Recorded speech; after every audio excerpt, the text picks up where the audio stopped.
ছবি দেখাবো প্রথমে আপনাদের। দেখুন, ছবিটা দেখলেই বুঝবেন, ভাইরাল সেই ভিডিও দেখাচ্ছি যেখানে শূন্যে গুলি ছড়ে উদ্বোধন করা হচ্ছে। কিসের উদ্বোধন? ভলিবল টুর্নামেন্টের।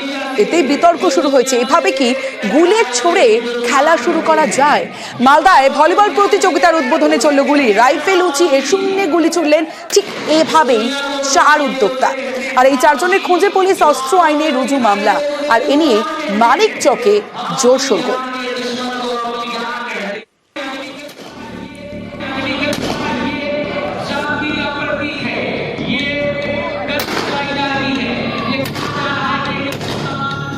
রাইফেল উঁচিয়ে গুলি, এভাবেই ভলিবল প্রতিযোগিতার উদ্বোধন করলেন উদ্যোক্তারা।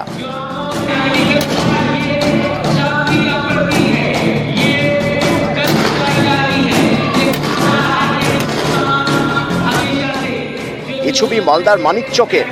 বৃহস্পতিবার বিকেলে এখানকার নূরপুরে ভলিবল প্রতিযোগিতার উদ্বোধন হয়। আয়োজনে স্থানীয় টিপটপ ক্লাব। শূন্যে গুলি ছুড়ে ভলিবল প্রতিযোগিতার উদ্বোধন করেন 4 উদ্যোক্তা।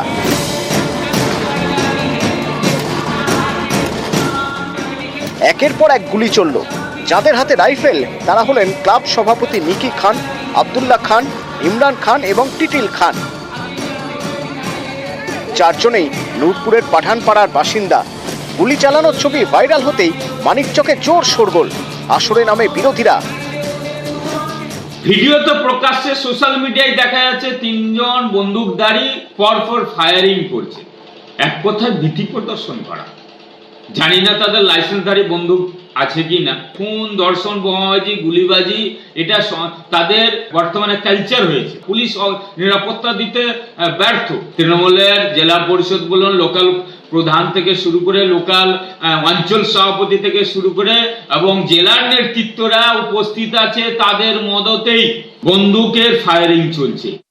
আমরা সচরাচর দেখি খেলার উদ্বোধন হলে হচ্ছে পায়রা উড়ায়, বেলুন ওড়ায় এবং এটাই সমাজের একটা চিরাচরিত প্রথা।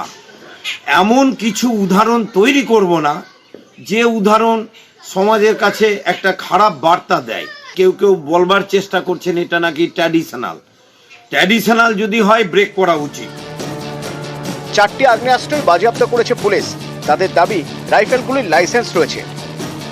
আমি শুনেছি সেই খেলাতে আমার যার কথা ছিল, আমি জানি না যে এই ধরনের খেলাতে এইরকম কিছু করা যায়। এটা আবেগবশত হয়তো করে ফেলেছে, কিন্তু এটা করার আগে ডিএমএসপি পারমিশন নিয়ে করা উচিত ছিল। এটা ওরা করেনি। পারমিশন যদি দিত তাহলে একটা কিছু করা যেত। কিন্তু তবুও আমি বলবো যে এটা পুলিশ তাদের বন্দুকগুলোকে বাজেয়াপ্ত করেছে এবং পুলিশের কাজ করছে। সেটা ওইটা যেইভাবে তো বন্দুক ফুটানোতে কোনো ইনসিডেন্ট ঘটতে পারতো। অত খেলার মাঠে অনেক মানুষ জমায়েত হয়েছিল। যে কোনো কারণেই হোক এটা ভুল হয়েছে এবং আবেগের বশত হয়েছে এবং এটা আমার মনে হয় না এটা করা উচিত হয়েছে। খেলা শুরুর আগে শূন্যে গুলি, এভাবে কোনো অনুষ্ঠান শুরুর সংস্কৃতি বাংলায় দেখা যায় না, কিন্তু সেটাই হলো মানিকচকের নূরপুরে। ভলিবল প্রতিযোগিতার উদ্বোধনে একের পর এক ফায়ারিং। ঘটনার তদন্ত শুরু করেছে মানিকচক থানার পুলিশ। অস্ত্র আইনে মামলা রুজু হয়েছে। সেবক দেব শর্মা, নিউজ 18 বাংলা।